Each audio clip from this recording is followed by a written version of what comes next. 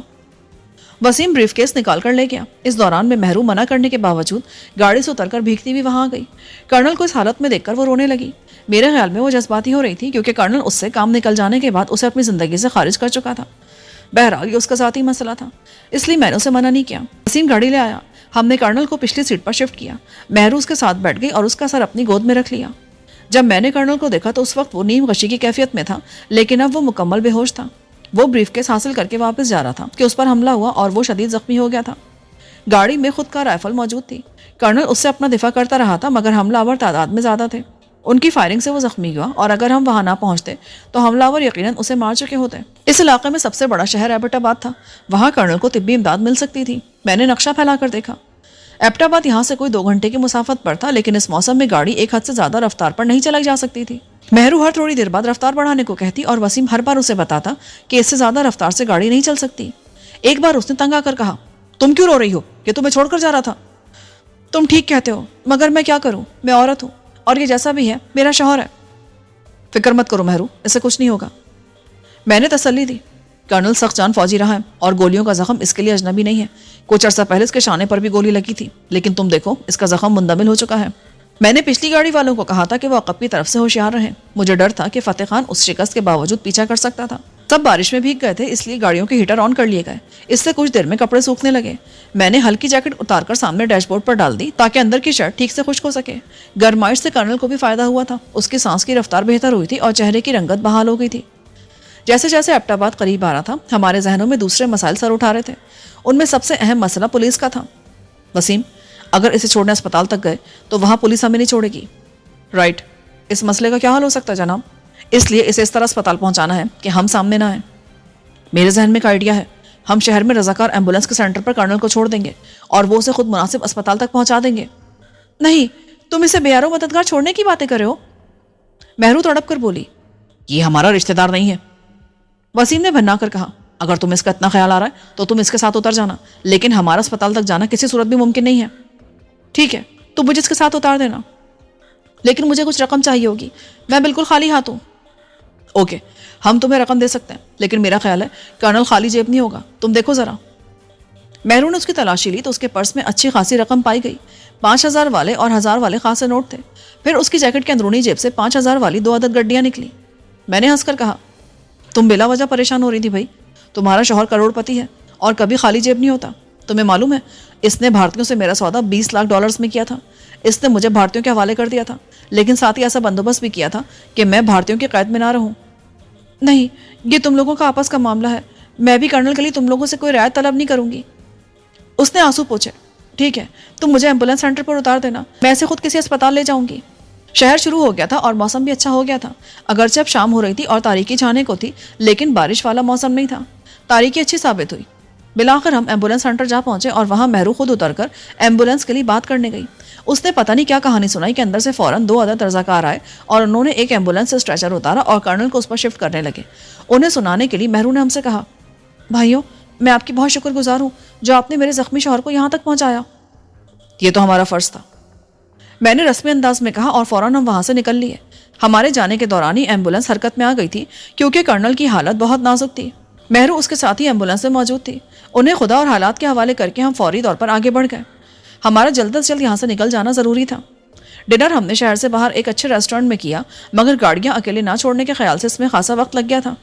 یوں ہم نے 2 باریوں میں ڈنر مکمل کیا. رات 9 بجے پنڈی کی طرف روانہ ہوئے تو تھکن سے سب کا برا حال تھا. ہم نے واپسی کے لیے مری والا راستہ اختیار کیا تھا.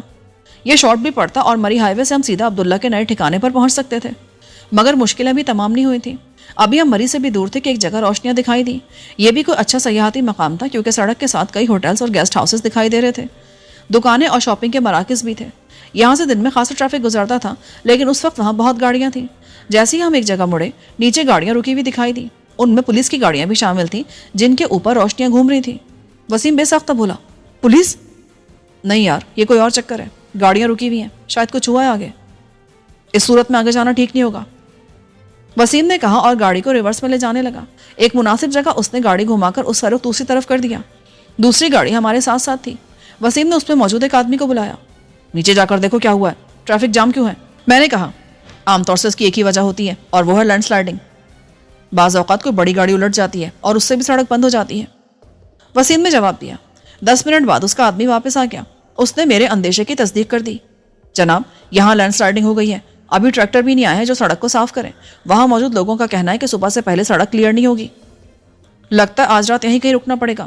واپس چلو وسیم، اس سے پہلے کہ دوسرے لوگ بھی آ جائیں اور ہوٹلوں میں جگہ نہ رہے۔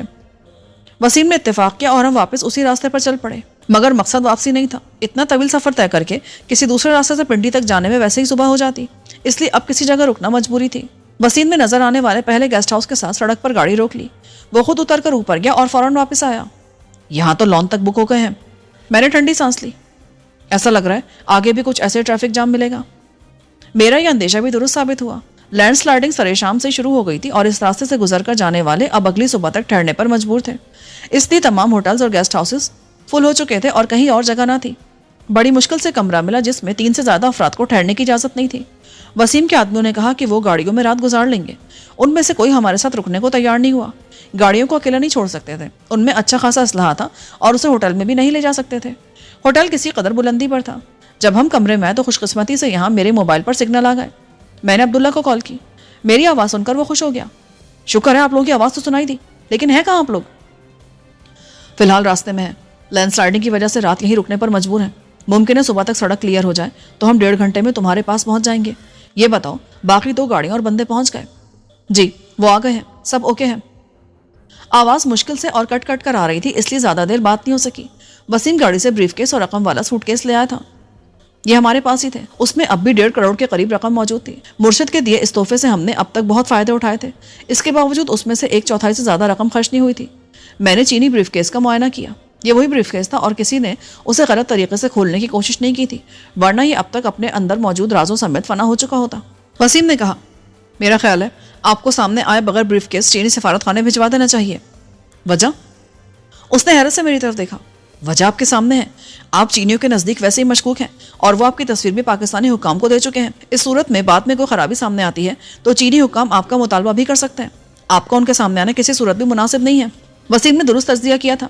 اگرچہ ہم نے بریف کیس حاصل کر لیا تھا اور نیک نیتی سے اسے چین کو واپس بھی کرنا چاہتے تھے، لیکن ساتھ ہی یہ خدشہ بالکل سامنے تھا کہ اگر بعد میں کوئی پرابلم ہوا تو میں مشکل میں پڑ سکتا تھا۔ وسیم سے گفتگو کے دوران اچانک مجھے میجر آدم کا خیال آیا۔ وہ فوج کی انٹیلیجنس میں تھا اور اس نے میرا فیور کیا تھا۔ اگر میں یہ بریف کیس میجر آدم کے حوالے کر دیتا اور وہ اسے فوج حکومت کے توسط سے چین کو واپس کرتا تو ہم اس سے کچھ نہ کچھ فائدہ اٹھا سکتے تھے یا کم سے کم چین کو خوش کر سکتے تھے۔ میں نے وسیم سے اس بارے میں مشورہ کیا تو اس نے کہا آپ دیکھ لیں، ویسے مجھے بھی یہ خیال اچھا لگا ہے، لیکن آپ اس سے رابطہ کیسے کریں گے جبکہ آپ اس کا اصل نام بھی نہیں جانتے؟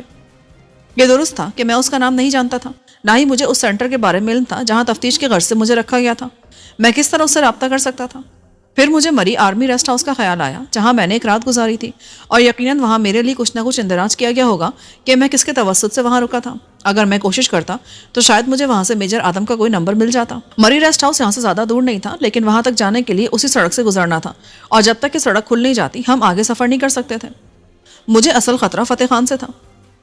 مجھے یقین تھا کہ وہ پیچھے ہوگا۔ وسیم نے چائے منگوا لی تھی، وہ اب غور سے مجھے دیکھ رہا تھا۔ آپ کچھ پریشان لگ رہے ہیں؟ ہاں، کیونکہ واسطہ فتح خان سے ہے۔ وہ نہایت شاطر آدمی ہے، ہمیشہ وہاں سے وار کرتا ہے جہاں سے آدمی نے سوچا بھی نہیں ہوتا۔ آپ کا خیال ہے کہ وہ ہمارا تعاقب کرتا ہوا یہاں بھی آ سکتا ہے؟ بالکل، کیونکہ یہ بریف کیس اس کے لیے نہایت اہم ہے اور وہ اس کی خاطر مجھے قتل تک کرنے کو تیار ہو گیا تھا۔ وہ اس بات کو راز رکھنا چاہتا تھا کہ وہ بریف کیس کے چکر میں ہے۔ اسے معلوم تھا کہ میں لازمی ٹانگ اڑاؤں گا، اس لیے اس نے پہلے میرا پتہ صاف کرنے کا فیصلہ کیا تھا۔ وہ تو کرنل نے عین موقع پر مداخلت کر دی تھی۔ وسیم مسکرا دیا۔ آپ کی کہانیاں بعض اوقات الف لیلا کی طرح ناقابل یقین لگتی ہیں۔ اکثر قسمت آپ پر مہربان رہتی ہے۔ اس کی وجہ یہ ہے کہ میں ہمیشہ پازیٹیو انداز میں سوچتا ہوں، کبھی جان بوجھ کر کسی کو نقصان نہیں پہنچاتا۔ ٹھیک کہہ رہے ہیں، بلکہ بعض اوقات تو آپ مہاتما بدھ بن جاتے ہیں اور آپ کی اہنسا کی پالیسی ہمیں تکلیف دیتی ہے، لیکن اس پالیسی کے نتائج سامنے آتے ہیں تو ہم حیران رہ جاتے ہیں۔ آپ کے دشمن آپ کے لیے پریشانی کا باعث تو بنتے ہیں، لیکن بالآخر وہ خود اپنے انجام کو پہنچتے ہیں اور آپ کو ان کے خون کا داغ اپنے دامن پر نہیں لینا پڑتا۔ شاید تمہارا اشارہ شہلا کی طرف ہے۔ ہاں، میں اسے بار بار چھوٹ دینے کے خلاف تھا۔ میرے نزدیک وہ زہریلی ناگن تھی جس کا سر پہلی فرصت میں کچل دینا چاہیے تھا، لیکن جب وہ اپنے انجام کو پہنچی تو مجھے اسے دیکھ کر ترس آیا تھا۔ میں نے سر ہلایا۔ دیکھا جائے تو ایک ایک کر کے ہمارے سارے دشمن مکافات عمل کا شکار ہو رہے ہیں، فاضلی زندگی اور موت کی کشمکش میں ہیں۔ نادر ناکارہ ہو گیا ہے اور اسی کی مدد سے مجھے مقدمات سے نجات ملے گی۔ آپ نے ندیم سے بات کی کہ مرشد کے وکیل نے اس سے رابطہ کیا یا نہیں؟ نہیں، لیکن ٹرائی کرتا ہوں۔ میں نے ندیم کو کال کرنے کی کوشش کی، لیکن اب سگنل نہ ہونے کے برابر تھے، اس لیے بیل نہیں جا رہی تھی۔ میں نے موبائل رکھ دیا۔ چائے آ گئی تھی۔ وسیم نے کپ تیار کر کے میری طرف بڑھایا۔ حویلی تو ہاتھ سے گئی، اب کوئی نیا ٹھکانہ دیکھنا پڑے گا۔ یہ بہت ضروری ہے۔ بہتر ہوگا اسی طرح شہر سے نزدیک لیکن غیر آباد علاقے میں کوئی جگہ دیکھ لو۔ ہاں، پنڈی کے آس پاس کئی جگہ ہیں جو شہر کے پاس بھی ہیں اور وہاں آبادی نہیں ہے۔ چکلالہ کے پاس بھی ایسی کئی جگہ ہیں۔ نہیں یار، وہ ہائی سیکیورٹی کا ایریا ہے۔ میرا تو خیال ہے تلک گنگ یا خانپور کے آس پاس دیکھو۔ کمرے میں ٹی وی تھا لیکن کیبل آف تھا، اس لیے بیکار تھا۔ میں جاننا چاہتا تھا کہ چشتی کے ساتھ کیا گزری اور کل کے ریڈ پر پولیس اور انتظامیہ کا کیا نقطہ نظر تھا۔ میں نے روم سروس کال کی۔ آج کا اخبار مل سکتا ہے؟ بے شک استعمال شدہ ہو۔ کوشش کرتا ہوں سر، کلرک نے جواب دیا، لیکن اس نے کچھ دیر بعد آج کے کئی اخبارات کا ایک پرندہ بھیج دیا۔ یہ یقیناً لاؤنج کے اخبارات تھے کیونکہ ان میں سے کئی صفحے غائب تھے۔ بہرحال کام کی خبر مل گئی۔ پولیس نے ڈی ایس پی اکرم چشتی کی تلاش میں ایک ویران حویلی پر چھاپا مارا جہاں دہشت گردوں نے ڈی ایس پی کو ایک اور شخص کے ساتھ یرغمال بنا رکھا تھا۔ پولیس مقابلے کے بعد دہشت گرد حویلی کو آگ لگا کر فرار ہو گئے اور پولیس نے دونوں مخفیوں کو آزاد کرا لیا، لیکن دہشت گردوں نے ڈی ایس پی کی آنکھوں اور کانوں میں مہلک صنعتی سولوشن ڈال دیا تھا اور اسپتال میں ڈاکٹر اس کی بینائی اور سماعت بحال کرنے کی کوشش کرے تھے۔ دوسرے مخفی کو نامعلوم افراد راستے میں ایمبولینس روک کر اپنے ساتھ لے گئے تھے جب اسے اسپتال منتقل کیا جا رہا تھا۔ رپورٹر نے شبہ ظاہر کیا تھا کہ مخفی کے 12 اغوا میں پولیس ملوث تھی اور وہ اصل میں معروف سیاسی اور مذہبی شخصیت مرشد علی کا بھائی نادر علی تھا۔ اس کے بعد بھی رپورٹ خاصی طویل تھی اور اس میں رپورٹر نے حاشیہ آرائی کی تھی اور اپنے انداز سے وہ مرشد کا مخالف لگ رہا تھا۔ اس نے الزام لگا کہ نادر کی پراسرار گمشدگی میں مرشد کا ہاتھ تھا۔ میرا خیال ہے چشتی تو کام سے گیا، وہ سولوشن بہت خطرناک تھا۔ وسیم خوش ہو کر بولا، اب ایسا بھی نہیں ہے، ممکن ہے ڈاکٹر کسی طریقے سے اس کی بینائی اور سماعت بچا لیں، اس صورت میں اسے دوبارہ نمٹنا پڑے گا۔ کوئی بات نہیں، ایک بار بچ گیا تو سولوشن دوبارہ بھی ڈال سکتے ہیں، 100 روپے کی ٹیوب آتی ہے۔ وسیم نے خوش دلی سے کہا اور باتھ روم کی طرف چلا گیا۔ وہ واپس آیا تو میں نے بھی واش روم کا رخ کیا۔ پانی اچھا خاصا سرد تھا اور یہاں پانی گرم کرنے کا کوئی بندوبست نہ تھا۔ میں واپس آیا تو سونے سے پہلے وسیم نے ایک چکر نیچے پارکنگ کا لگایا جہاں ہماری گاڑیاں کھڑی تھیں۔ اس نے اپنے آدمیوں کو حکم دیا تھا کہ وہ ہوشیار رہیں اور سب سونے سے گریز کریں۔ وسیم آیا تو میں کمبل اوڑھ کر لیٹ گیا۔ تھکن اور نیند کی کمی تھی، اس لیے نیند آنے میں 1 منٹ بھی نہیں لگا تھا۔ جس وقت میں حکیم قادس کے زیر علاج تھا اور وہ مجھے مخصوص دوائیاں استعمال کراتا تھا تو ان سے میری قوت ارادی بھی اتنی مضبوط ہو گئی تھی کہ میں جب چاہتا اور جتنی دیر کے لیے چاہتا سو جاتا تھا اور پھر ٹھیک وقت پر خود بخود میری آنکھ کھل جاتی تھی۔ مگر جیسے جیسے وقت گزرتا گیا دواؤں کا اثر ختم ہو گیا تو قوت ارادی بھی کمزور پڑ گئی اور اب مجھے نیند کے لیے ذرا انتظار کرنا پڑتا تھا۔